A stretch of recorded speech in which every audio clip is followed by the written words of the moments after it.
ओम शांति, ओम शांति, ओम शांति। आज बाबा कह रहे हैं, मीठे बच्चे अवगुणों को निकालने का पूरा पुरुषार्थ करो। जिस गुण की कमी है उसका पोता मेल रखो। गुणों का दान करो तो गुणवान बन जाएंगे। 3 चीज बाबा बोले। एक तो अवगुणों को निकालने का पूरा पुरुषार्थ करना है, जिसका ये विधि बताया। जिस गुण की कमी है उसका पोता में लिख कर रखेंगे। रोज चार्ट देते हैं ना, दिन भर का जो हमारा चार्ट है उसमें समझते हैं कि क्या मेरे में कमी रहा आज दिन भर के दिनचर्या में। तो जिस गुण की कमी है वो हम नहीं निकाल पा रहे हैं तो बाबा पूरा साथ देता है। केवल बाबा से लिख करके बाबा को दे देना। गुणों का दान करो तो गुणवान बन जाएंगे। गुणों का दान हम कैसे करेंगे? दान करने का, जैसे कि पैसा दान किसी को दे देते हैं, वो दान हो गया, लेकिन गुणों का दान कैसे करेंगे? गुणों का अपना ज्ञान है, जिसको बांटेंगे, गुण अपना बांटेंगे। अपने कर्मों द्वारा हम अपने गुणों को प्रत्यक्ष करते हैं, है ना। क्या गुण है मेरे अंदर, वो हम अपने कर्मों से दिखाते हैं। मेरे चेहरे से, चलन से वो सारा गुण दिखता है। तो जब मेरे कर्म श्रेष्ठ होंगे, बाबा क्या कहता है, जैसा कर्म तुम करोगे देख कर और करेंगे। तो हमें ऐसा करना है जो करे दूसरे कोई करे तो ये हमारा दुआ कमाने का हो। बदुआ कमाने का नहीं, क्योंकि हम गलत अगर करेंगे तो वो भी लोग करेंगे ना।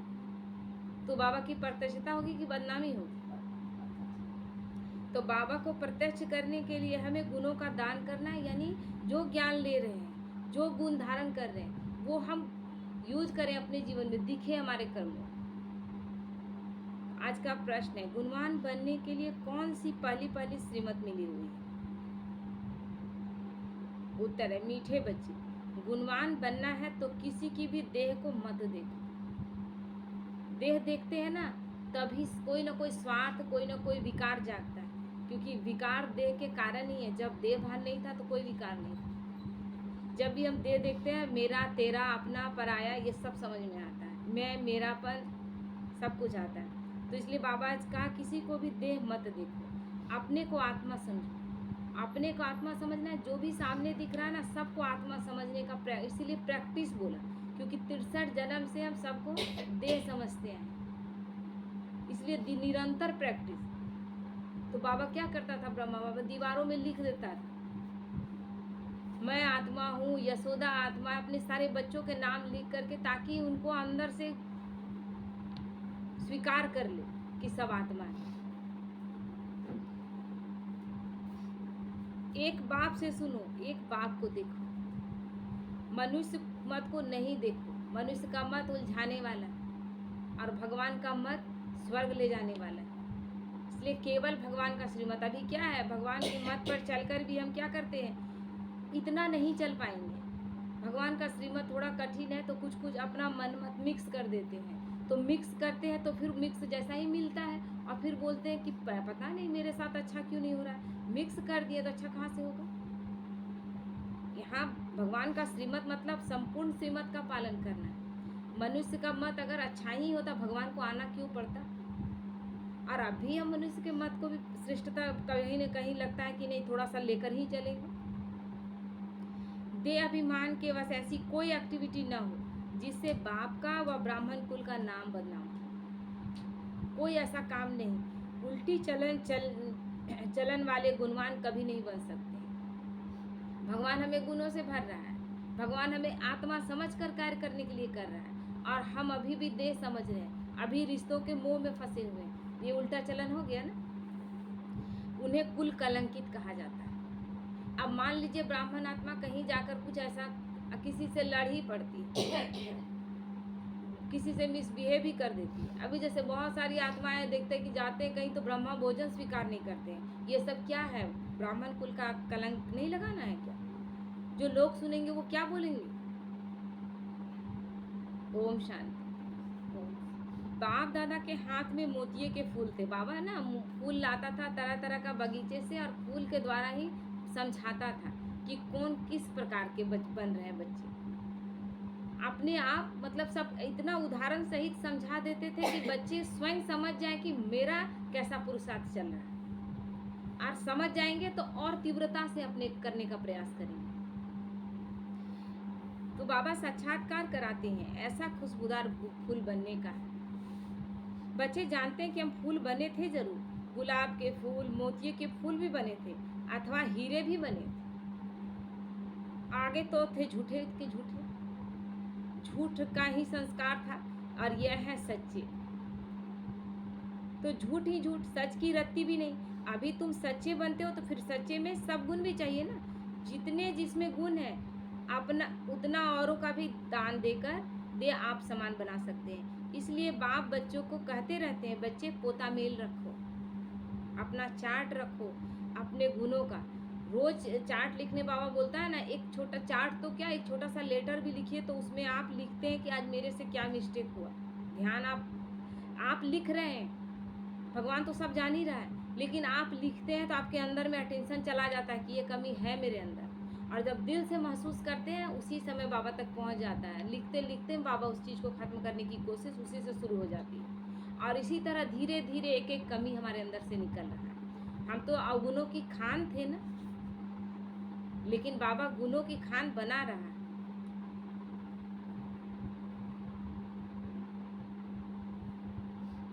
तो बच्चे पोता मेल रखो, अपने गुणों का भी पोता मेल रखना है, गुण अवगुण सबका।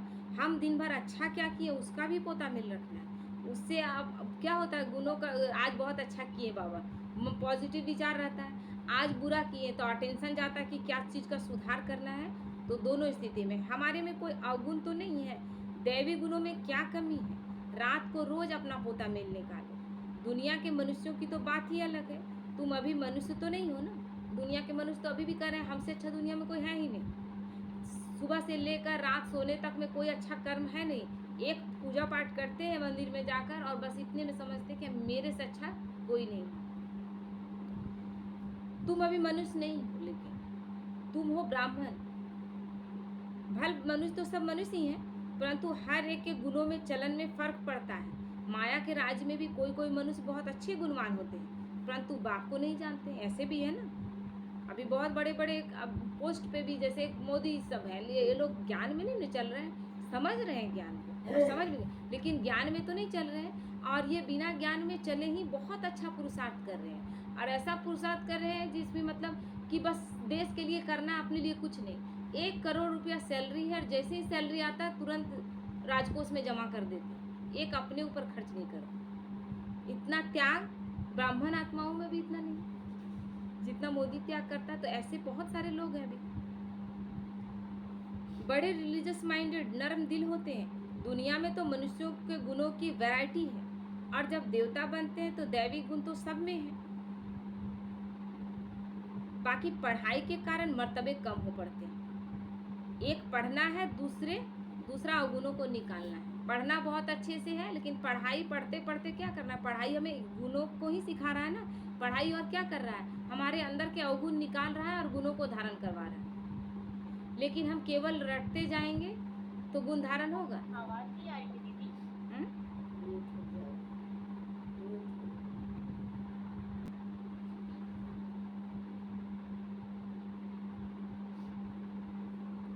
तो इसलिए बाबा कहता है पढ़ाई के कारण मर्तबे कम हो जाते हैं। ढंग से नहीं पढ़ेंगे, अभी 84 जन्मों के लिए हमारा मर्तबा तैयार हो रहा है, किस जन्म में हम क्या बनेंगे। तो अभी हम अपने पुरुषार्थ से खुद ही तय कर रहे हैं कि हमारा कैसा पुरुषार्थ। यह तो बच्चे जानते हैं कि हम सारी दुनिया से न्यारे हैं। यहाँ यह जैसे एक ही ब्राह्मण कुल बैठा हुआ है। शूद्र कुल में है मनुष्य मत, और ब्राह्मण कुल में है ईश्वरीय मत। तो ब्राह्मण होकर भी अगर आप मनुष्य मत में चल रहे हैं तो आप ब्राह्मण नहीं हैं। आप ज्ञान में चलने का बात कर रहे हैं, मुरली सुन रहे हैं, लेकिन मत भगवान का नहीं। जैसे बहुत बच्चे हैं ना कि खान पान कोई चीज़ में धारणा में नहीं करेंगे, केवल सुनेंगे, तो आप ब्राह्मण तो नहीं है, हाफ कास्ट ब्राह्मण। पहले तुमको बाप का परिचय देना है। तुम बताते हो फलाना, आर्ग्यू करते हैं, कुछ लोग बहस करते हैं। बाबा ने समझाया था, लिख दो कि हम ब्राह्मण अथवा बीके हैं ईश्वरीय मत पर, तो समझ जाएंगे कि इनसे ऊंचा तो कोई है ही नहीं। क्योंकि जितने लोग भी एटीट्यूड दिखाएं, हम ब्राह्मणों से ज़्यादा एटीट्यूड किनके पास है? हो सकता है किसी के पास क्या है, क्योंकि हम कितना आराम से कहते हैं कि हम मतलब कैसे भी रह जाए बाहर में, लेकिन कोई खाने, कितने लोग आए ना, बोले ना कि हम दीदी हम लोग भी मदद करते खाना बनाने के लिए। वहाँ की माता लोग आ जाती थी कि हम लोग भी कुछ कुछ कर देते हैं, तो हम लोग बोले नहीं, उससे कितना प्रत्यक्षता होता है ना, कि कोई घुस नहीं सकता है, कोई देख नहीं सकता इन लोगों का भोजन। अकेले करना, हर चीज़ बनाना से लेकर खिलाने से लेकर बर्तन धोने तक सारा काम कब झटपट हो जाता है पता ही नहीं चलता है। बस कुछ लोग है ना, कुछ आत्माएं मिलकर सारा कुछ कर लेते हैं। तो इसलिए बाबा कहता है बहुत नशे से कह दो, ऊंचते ऊंच है भगवान, तो हम उनके बच्चे भी उनकी मत पर है। मनुष्य मत पर हम चलते नहीं, ईश्वरीय मत पर चलकर हम देवता बनते हैं। मनुष्य मत बिल्कुल छोड़ दी है। मनुष्य मत कितना नीचे गिरा दिया था, इतना नीचे गिरा दिया कि हम पूजा पाठ तो कर ही रहे थे, अब ओझा तांत्रिकों के पास जाकर भी वो भी जो बोल रहे हैं वो कर रहे हैं। यहाँ तक कि अब तो मनुष्यों का फोटो लगाकर वैसे वैसे लोग, अभी निर्मल बाबा का बहुत लोग फोटो लगाकर उसमें फूल चढ़ाते हैं। तो इसीलिए बाबा कहता है कि कितने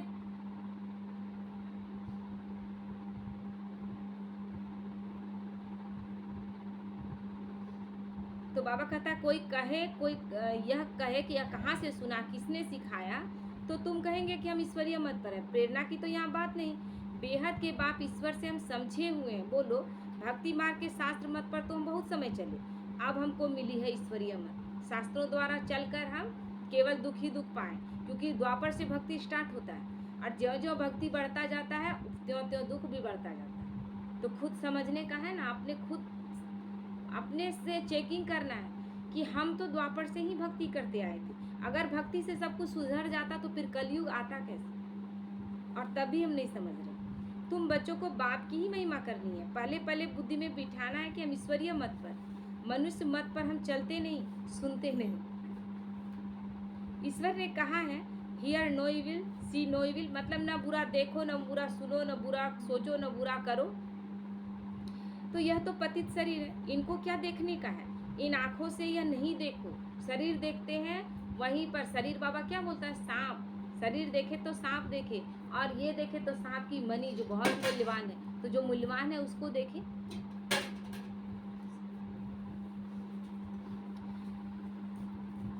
इनको क्या देखने का, इन आँखों से यह नहीं देखो। यह शरीर तो पतित का पतित ही है। यहाँ के यह शरीर तो सुधरने नहीं है, क्योंकि और ही पुराने होते जाते हैं। 84 जन्म में पुराने होते होते पुराने हो गए। दिन प्रतिदिन सुधरती जाती है आत्मा। तो आत्मा जब सुधरती जाती है, एकदम सुधर जाती है, तो फिर इस शरीर में नहीं रहती। और जब फिर नया शरीर पाती है तो एक बार की कहाँ, एकदम कंचन काया सतयुग में आएंगे। आत्मा ही अविनाशी, इसलिए बाप कहते हैं सी नो इविल, गलत मत देखो। शरीर को भी नहीं देखना है, देह सहित देह के जो भी संबंध है उनको भूल जाना है। आत्मा को देखो, एक परमात्मा बाप से सुनो, इसमें ही मेहनत है। तुम फील करते हो यह बड़ी सब्जेक्ट है। जो होशियार होंगे, क्योंकि बड़ा सब्जेक्ट क्यों है, क्योंकि भगवान को तो साइड में हम रखे हुए थे ना। कभी कभी दुख पड़ता था, कभी कभी बात आता, तो सुबह शाम कोई टाइम एक समय मंदिर जा करके उसे बात कर लिए, पूजा कर लिए, चले आए। लेकिन ये जो रिश्ते नाते हैं 2400 घंटे उसमें हीरे हुए थे। एक दूसरे को खुश करने के, खुश आज तक कोई नहीं हुआ, लेकिन एक दूसरे को खुश करने के चक्कर में जो ये घुसे हुए थे उससे निकलना बड़ा मुश्किल है, क्योंकि कई जन्मों का ये खेल था। जो होशियार होंगे उनको पद भी उतना ऊंचा पद मिलेगा।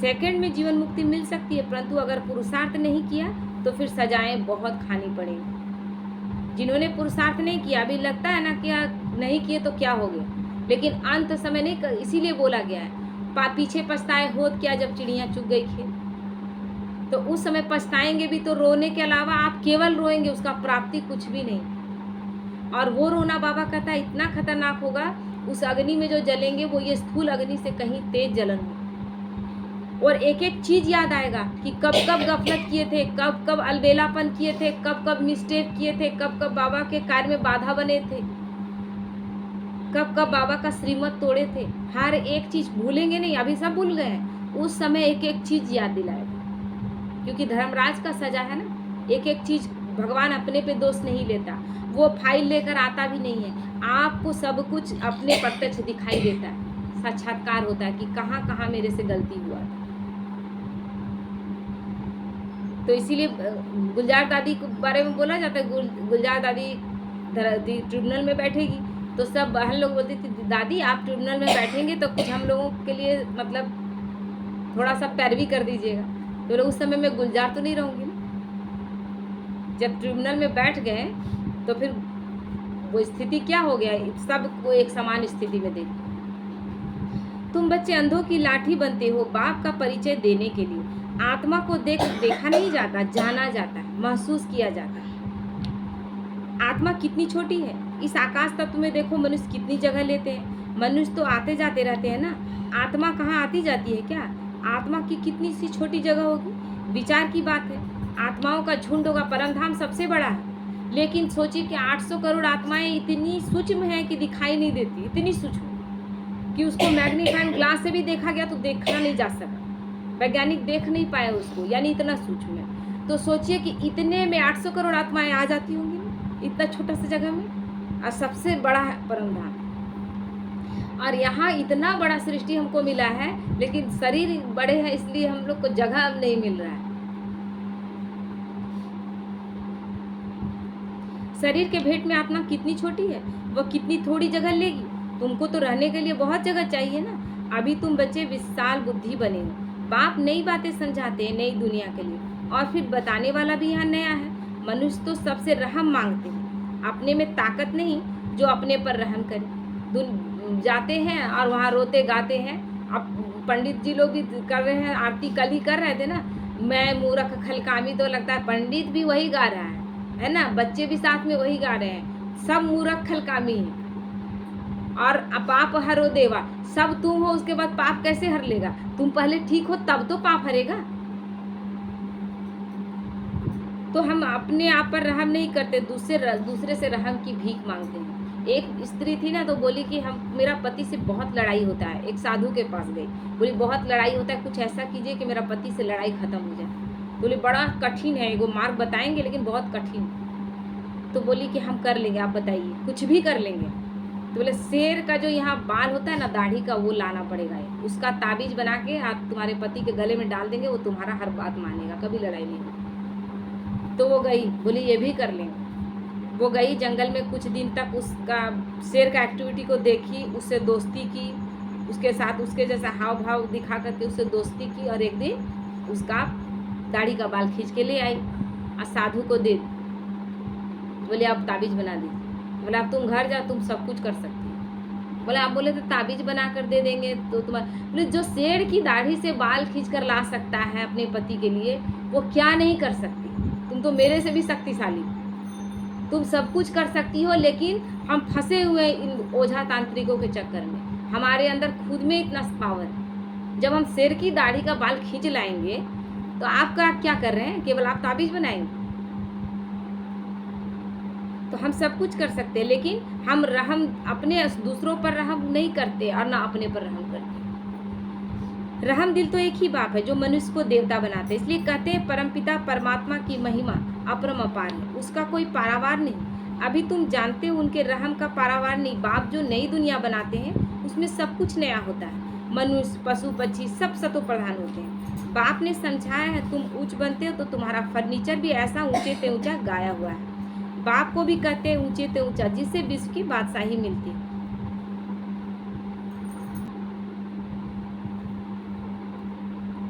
तो बाबा कहता है तुम ऊंचे से ऊंचा बनते हो तो तुम्हारा फर्नीचर भी ऐसा ऊंचे से ऊंचा गाया हुआ है। संपूर्ण सतो प्रधान हम रहेंगे, प्रकृति भी सतो प्रधान रहेगी। जैसी हमारी स्थिति वैसी प्रकृति। अभी प्रकृति कितना जला रही है, जला रही है ना, लग रहा है हमें जला रही है, लेकिन हम दिए क्या है उसको? जो दिए थे वही वापस कई गुना लौटा रही है। तो अब भी संभले और अब भी सुधार करें। जब जब क्रोध करते हैं, जब जब जानवरों को मार कर खाते, वो सारा प्रकृति में जा रहा, प्रकृति सूद समेत वापस लौटा रही है। और आज बाहर निकलते सब क्या बोलते हैं? भगवान को दोष देते हैं।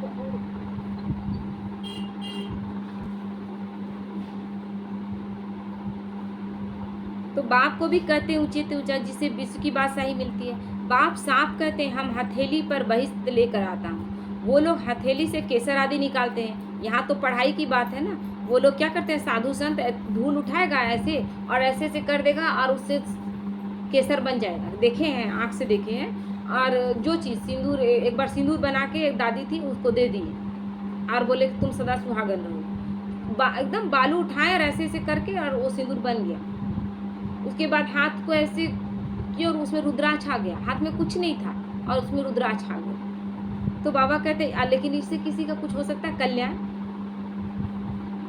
यहाँ तो पढ़ाई की बात है, यहाँ कोई छू मंत्र करने की बात नहीं है, कोई तंत्र मंत्र करने की बात नहीं है, कोई दिखाने का ये सब। जैसे कि बुद्ध के पास एक था ना, एक आदमी बहुत बड़ा राजा था और वो जो क्या बोलते हैं नट का काम नहीं करती है, जो रस्सी पर चलती है, उसको देख के उसके प्रेम में पड़ गया। वो काम उसको इतना अच्छा लगता था कि राजा ही छोड़कर और उसके साथ वो काम करने लगा। तो जो गौतम बुद्ध उस रास्ते से गुजर रहे थे तो उसको लगा कि कैसा प्रेम था कि एक राजा नट बन गया।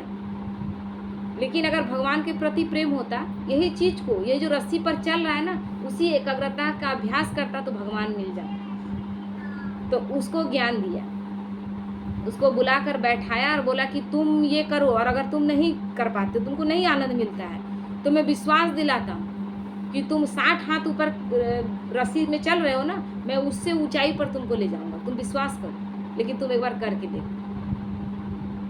तो करने लगा जब एकाग्रता का अभ्यास, क्योंकि रस्सी में चलना सबसे एकाग्र करना होता है, क्योंकि गिर जाएंगे थोड़े से में। तो एकाग्रता का अभ्यास था ही, लेकिन सही दिशा नहीं था, बस उसको सही दिशा दे दिया तो वो बहुत आगे चल के नंबर 1 पोजीशन पर गया, उसका सबसे बड़ा शिष्य बना। तो बाबा कहता है यह पढ़ाई है, तुम समझते हो कि हम पढ़ रहे हैं, पाठशाला में आए हैं, पाठशाला तुम बहुत खोलो तो तुम्हारी एक्टिविटी को लोग देखें। कोई फिर उल्टी चलन चलते हैं तो नाम बदनाम करते हैं। अब पाठशाला खोलनी है और कार्य अच्छा नहीं कर रहे हैं, लोगों को समझ में कुछ उसमें महसूस ही नहीं हो रहा, तो ये उल्टी चलन हो गया ना। देह अभिमान वाले की एक्टिविटी ही अलग होगी, वो समझ में आ जाएगा, उसका देखने से, उसका कर्म से दिख जाएगा। देखेंगे ऐसी एक्टिविटी है तो फिर जैसे सब पर कलंक लग जाता है, समझते हैं इनकी एक्टिविटी में तो कोई फर्क ही नहीं, तो गोया बाप की निंदा कराई ना। टाइम लगता है, सारा दोष उस पर आ जाता है। मैनर्स बहुत अच्छे चाहिए। तुम्हारे कैरेक्टर्स बदलने में कितना टाइम लगता है, क्योंकि 63 जन्मों से कैरेक्टर खराब बिगड़ा हुआ था और उस कैरेक्टर को सुधारना है। भगवान बड़े ध्यान से और बहुत विश्वास के साथ हमें पढ़ा रहा है, और उसको विश्वास है कि मेरे यही बच्चे हैं जो देवी देवता थे और ये बनेंगे। हम बच्चे कभी कभी दिल शिकस्त हो जाते हैं और लगता है कि हम नहीं सुधरेंगे, लेकिन भगवान हारता है क्या? हम बार बार गंदगी में गिरते हैं, वो बार बार उठाकर हमें साफ करते हैं। तुम समझते हो कि कोई कोई के कैरेक्टर्स बहुत अच्छे फर्स्ट क्लास होते हैं, वह दिखाई भी पड़ेंगे। बाबा एक एक बच्चे को बैठकर देखते हैं कि इनमें क्या खामी है जो निकलनी चाहिए, एक एक की जांच करते हैं। खामियां तो सब में, तो बाप सबको देखते रहते हैं, रिजल्ट देखते रहते हैं। बाप का तो बच्चों पर प्यार रहता है ना। कोई भी बाप अपने बच्चे का रखेगा ना ध्यान कि मेरा बच्चा नंबर 1 पोजीशन पर जाए, तो यहाँ तो भगवान स्वयं हमारा पिता है और अपने बच्चे को फेल होते हुए देख पाएगा। वो जानते हैं कि इनमें क्या खामी है, इस कारण ये इतना ऊंचा पद पा नहीं सकेंगे। अगर खामियां नहीं निकली तो बड़ा मुश्किल है, देखने से ही मालूम पड़ जाता है। यह तो जानते हैं कि अभी टाइम पड़ा है, एक एक की जांच करते, बाप की नज़र एक एक के गुणों पर पड़ेगी। तो पूछेंगे तुम्हारे में कोई अवगुण तो नहीं है? बाबा के आगे तो सच बता देते। कोई कोई को देह अभिमान रहता है तो नहीं बताते हैं, जो नहीं बताते उनका सुधार नहीं, उनका कभी भी सुधार नहीं होता। और जो बाप के आगे बता देते हैं यानी वो महसूस कर रहे हैं कि हम गलत हैं, और वो भाग्यशाली हैं जिन्हें महसूस भी होता है अपनी गलतियों का। जिन्हें अपनी गलतियों का एहसास नहीं, वो चेंज भी नहीं हो सकते और फिर उन्हें प्राप्ति भी नहीं हो सकती, और वही पछतावे की अग्नि में तब जलेंगे, अभी नहीं। क्योंकि अभी जो जल कर सुधर गए वो तो सुधर ही गए, लेकिन अभी जिनको पछतावा नहीं हुआ वो अंतिम समय केवल पछतावा, प्राप्ति कुछ भी नहीं। देखने से ही मालूम पड़ जाता है। यह तो जानते हैं कि अभी टाइम पड़ा, एक एक की जांच करते, बाप की नज़र एक एक के गुणों पर पड़ेगी। पूछेंगे तुम्हारे में कोई अवगुण तो नहीं है? तो जो अच्छे बच्चे होंगे वो सच बता देंगे। तो बाबा कहते हैं बाप तो कहते रहते हैं, आप ही जो करे सो देवता, कहने से जो करे वो मनुष्य, जो कहने से भी ना करे वो ... वो खुद समझ लो कि इतना कहने के बाद भी हम अपने में सुधार नहीं कर रहे हैं तो हमारी स्थिति क्या है। बाबा कहते रहते हैं जो भी खामियां हैं इस जन्म की वह बाप के आगे आप ही बताओ। बाबा तो सबको कह देते हैं, खामियां सर्जन को बतानी चाहिए। डॉक्टर के पास गए आप, और डॉक्टर को ये प्रॉब्लम है, ये प्रॉब्लम है, सब बता दी, लेकिन ये प्रॉब्लम का आपका खान पान कैसा है, आप सब चीज़ छुपा गए। आप बताए ही नहीं कि आप शराब भी पीते, आपके फेफड़े खराब हो रहे हैं, आप नहीं बताते कि हम सिगरेट पी रहे हैं। आपको हर एक चीज़ बताना होगा, तब डॉक्टर आपका इलाज करेगा। आप उसको पूरा बीमारी खुलकर बताएंगे नहीं तो वो इलाज कैसे करेगा। तो इसीलिए सुप्रीम सर्जन आया हुआ है और पल पल उसका सर्जरी चल रहा है। लेकिन आप ऑपरेशन थिएटर में आए तब ना कि हाँ बाबा सर्जरी करो। शरीर की बीमारी नहीं, अंदर की बीमारी बतानी है, क्योंकि अंदर यहाँ से बीमार है तो शरीर में बीमारी आया। यहाँ का वाइब्रेशन गड़बड़ है, यहाँ अंदर जहर भरा हुआ है तो शरीर में दर्द के रूप में आ रहा है, तकलीफ के रूप में आ रहा है। तुम्हारे पास अंदर में क्या क्या आसुरी ख्यालात रहते हैं, तो इस पर बाबा समझाएंगे। इस हालत में तुम इतना उच्च पद नहीं पा सकेंगे जब तक अवगुण निकले। अवगुण बहुत निंदा कराते हैं, मनुष्यों को वहम पड़ता है भगवान इनको पढ़ाते हैं। भगवान तो नाम रूप से न्यारा है, सर्वव्यापी है, वह कैसे इनको पढ़ाएंगे, इनकी चलन कैसी है, बोलेंगे ना। चलन देखेंगे तो अपने आप कहेंगे कि जरूर इस पढ़ाई में कोई बात है कि इनकी चलन ऐसी है। हम लोग वहाँ पर, यहाँ कोई अपनी तारीफ नहीं है, लेकिन जिस जगह हम लोग कार्यक्रम करके आए वहाँ पूरा मोहल्ला, गली मोहल्ला के सब लोग मतलब आश्चर्यचकित थे कि 2:30-3 बजे सब उठ करके ये माताएं बहनें नहा धो करके अपने जगह पर बैठ जाती हैं। टाइम पर सब कुछ भोजन बन जाता है, टाइम पर खा पी लेती है। ऐसा नहीं कि हठ योग कर रहे हैं कि भूखे पेट पड़े हुए हैं, वो भी नहीं, सब कुछ एक्यूरेट टाइम पर। तो चलन से ही जो संकल्प, जो कर्म हमारे द्वारा जो प्रत्यक्ष हुआ हम सब बच्चों के द्वारा, तो वही चीज इतना फर्क लाया ना सबके अंदर कि क्या बात है इसमें। तो यह तो बाप जानते कि तुम्हारे गुण कैसे फर्स्ट क्लास होनी चाहिए। अवगुण छिपा देंगे तो कोई इतना तीर नहीं लगेगा। इसलिए जितना हो सके अपने में अवगुण जो है उनको निकालते जाओ। हम जैसे हैं हमारा वाइब्रेशन काम करे।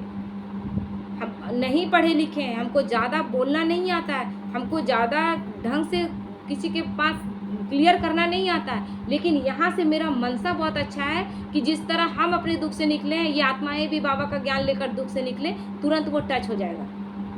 इसीलिए उद्धव और गोपियों का गायन, उद्धव केवल ज्ञान ही सुनता रहा, सुनाता रहा, लेकिन गोपियां भगवान के प्रेम में दीवानी हो गई।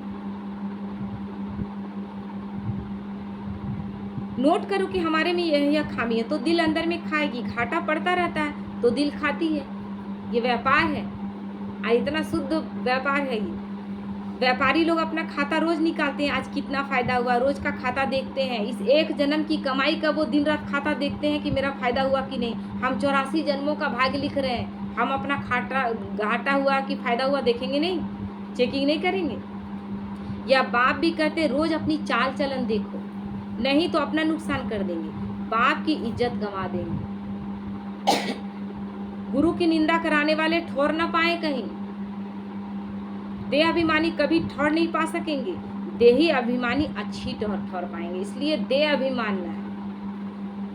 देही अभिमानी बनने के लिए ही सब पुरुषार्थ करते हैं, दिन प्रतिदिन सुधरते जाते हैं। देह अभिमान से जो कर्तव्य होते हैं उनको काटते रहना है, होता है।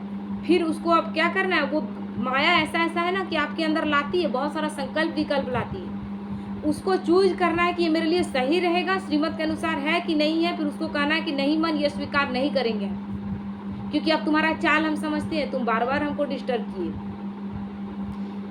देह अभिमान से पाप जरूर होता है, इसलिए देही अभिमानी बनते रहो। यह तो समझ सकते हो कि जन्मते ही राजा कोई नहीं बनता। देही अभिमानी बनने में टाइम तो लगता है ना, यह भी तुम समझते हो। अभी हमको वापस जाना है। बाबा के पास बच्चे आते हैं, कोई 6 मास बाद आते हैं, कोई 8 मास बाद भी आते हैं। तो बाबा देखते हैं कितने समय में क्या उन्नति हुई है। दिन प्रतिदिन कुछ सुधरते हैं या कुछ दाल में काला है। बाबा आज कहता है कि दाल में कुछ काला है, भगवान के पास छिपेगा क्या? उसके पास छिप सकता है? तो इसलिए बाबा कहता है दाल में कुछ काला है क्या? दाल में काला क्यों बोला बाबा? क्योंकि ऊपर आप बहुत अच्छा दिख रहे हैं, सब कुछ क्लियर कर रहे हैं, नहीं ठीक है, लेकिन अंदर स्थिति वो नहीं है। अंदर एक मात्र अंश मात्र भी आप किसी के प्रति नफरत, घृणा, द्वेष रखे हैं तो फिर वही प्रबल रूप से होकर आएगा। उसी को बाबा दाल में काला बोलता है। कोई चलते चलते पढ़ाई छोड़ देते हैं। बाबा कहते हैं यह क्या? भगवान तुमको पढ़ाते हैं भगवान भगवती बनाने, ऐसी पढ़ाई तुम छोड़ देते हो। अब किसी के लिए पढ़ाई छोड़ देंगे? आप सोचिए कि आपका दुकान बहुत अच्छा से चल रहा है, आपका दुकान अपना है और बस आपको बेचना है और अपना फायदा कमाना है, लेकिन किसी और दुकानदार का उसका अच्छा बिक्री हो रहा है, इसके लिए आप ईर्ष्या में जले भुने सोचे उसका क्यों हो रहा है, अपना दुकान में आप ध्यान ही नहीं दिए और अंततः बोले कि वो इतना बढ़ रहा है तो इससे अच्छा मैं दुकान ही बंद कर दूँ। ये अच्छा हुआ? ये बुद्धिमानी होशियारी का काम हुआ? तो इसी तरह बहुत बच्चे ज्ञान को छोड़ देते हैं। ज्ञान को किसी हाल में नहीं छोड़ना है। जब समझ आ गया कि भगवान आया हुआ है, हम नहीं कर पा रहे हैं, वो एक अलग बात है। अरे वर्ल्ड गॉडफादर पढ़ाते हैं, इसमें एब्सेंट हो जाते हो। माया कितनी प्रबल है, फर्स्ट क्लास पढ़ाई से तुम्हारा मुख मोड़ देती है। बहुत है जो चलते रहते हैं, फिर पढ़ाई को लात मार देते हैं। ऐसे भी या तो तुम समझते हो कि अब हमारा मुंह है स्वर्ग तरफ और लात है नर्क तरफ। तुम हो संगम युगी ब्राह्मण या तो पुरानी रावण की दुनिया है। हम वाया शांति धाम सुख धाम तरफ जाएंगे। हम शांति धाम होते हुए सुख धाम में जाएंगे, है ना। बच्चों को यही याद रखना पड़े, टाइम बहुत कम है, कल भी शरीर छूट सकता है।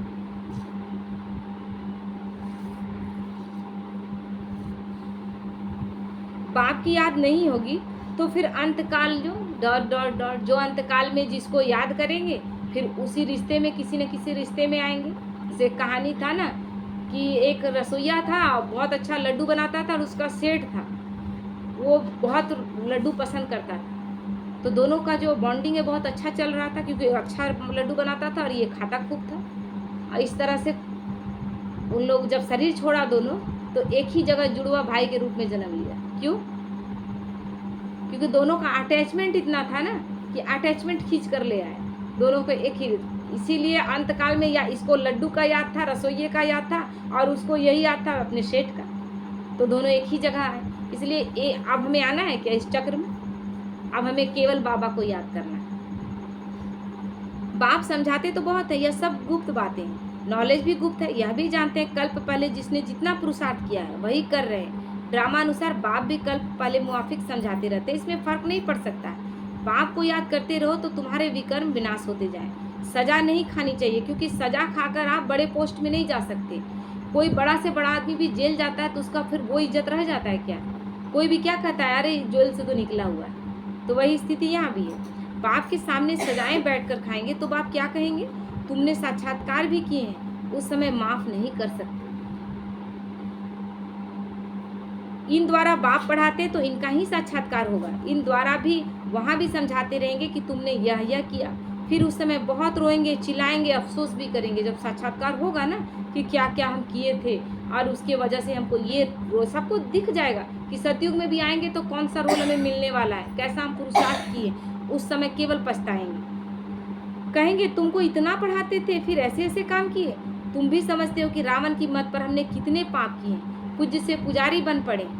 बाप को सर्वव्यापी कहते आए, यह तो पहले नंबर की इंसल्ट कि भगवान को सर्वव्यापी कह दिए, कन कन में कह दिए। अगर हर किसी के अंदर भगवान है तो फिर कलयुग आया कैसे? सबके अंदर भगवान है तो भी कलयुग कैसे आया? कन कन में भगवान है और फिर भी कलयुग आ गया, यानी कलयुग बड़ा भगवान छोटा हो गया। तो ये कितनी बड़ी इंसल्ट है, इसका हिसाब किताब भी बहुत है।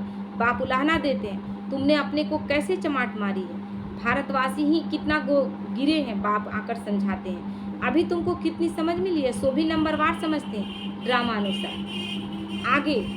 आगे भी ऐसे ही इस समय तक के क्लास की यह रिजल्ट थी। बाप बताएंगे तो सही ना, तो बच्चे अपनी उन्नति करते रहें। माया ऐसी है जो देही अभिमानी रहने ही नहीं देती।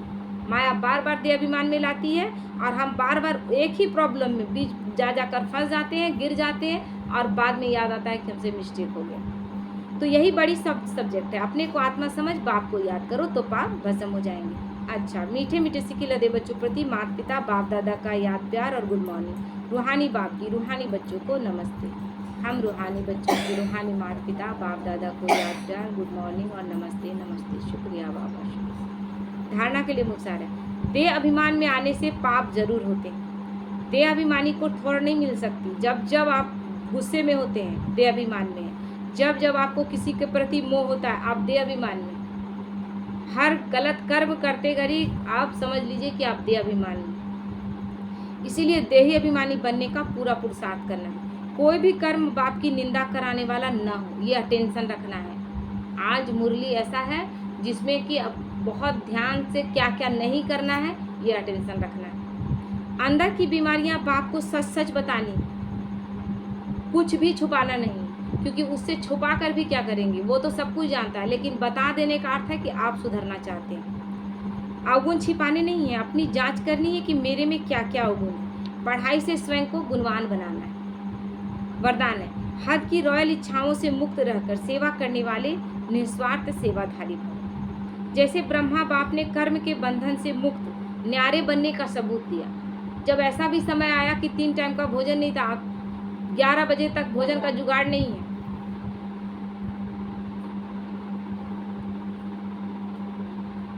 उसके बाद भी उनके मन में ये संकल्प नहीं उठा कि लोग क्या कहेंगे, बाहर तक बात पहुंचाई। ये सब आ सकता था ना, ये सब दे अभिमान। वो बैठ गए, बोले बाबा अपने बच्चों को क्या भूखा रखेगा, बाप के बच्चे हैं, बाप का यज्ञ है।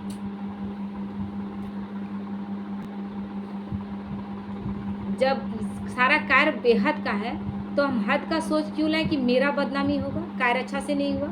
बाप का कार्य है ना, वो अपना कार्य अच्छे से नहीं करवाएगा। लेकिन जब मेरापन आ जाता है तब हमें लगता है कि पता नहीं क्या होगा। लेकिन बाबा कभी भी 1 सेकंड के लिए बाबा के अंदर संकल्प नहीं उठा। बस योग में बैठा, तुरंत पता चला कि कभी पैसा आ गया, कभी अनाज आ गया, और कभी ऐसा महसूस नहीं हुआ कि कोई दिन बच्चे भूखे रहे। सिवाय सेवा के स्नेह के और कोई बंधन नहीं। सेवा में जो हद की रॉयल इच्छाएं होती है वह भी हिसाब किताब के बंधन में बांधती। मेरा ही नाम, मेरा ही चर्चा,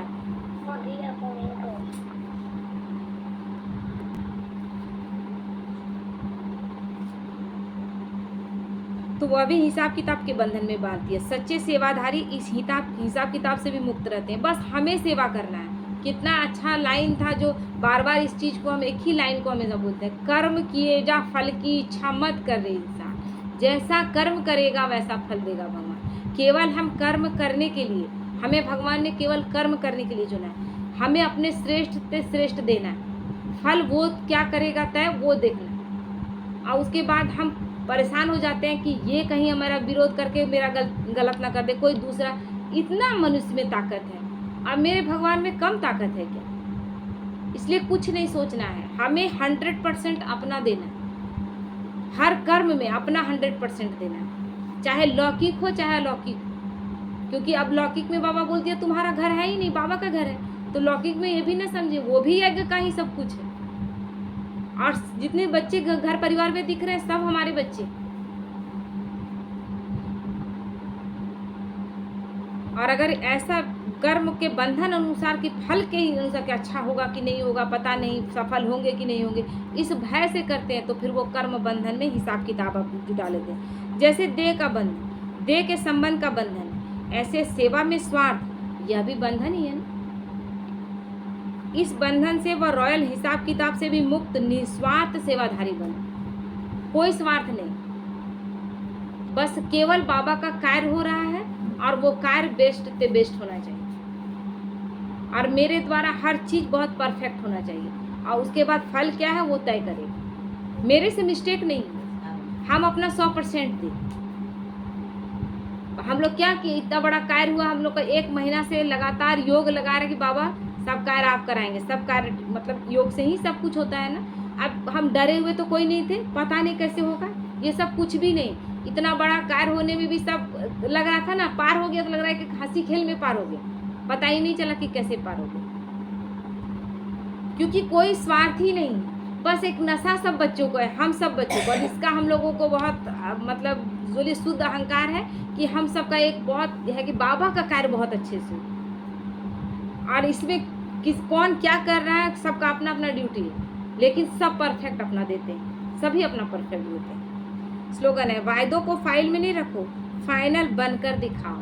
क्योंकि वायदा हम बहुत सारा करते हैं लिखते बहुत सारा है कि ये करेंगे वो करेंगे, बाबा कहता है फाइनल बनकर दिखाओ, केवल लिख लिख कर नहीं छोड़ो। ओम शांति।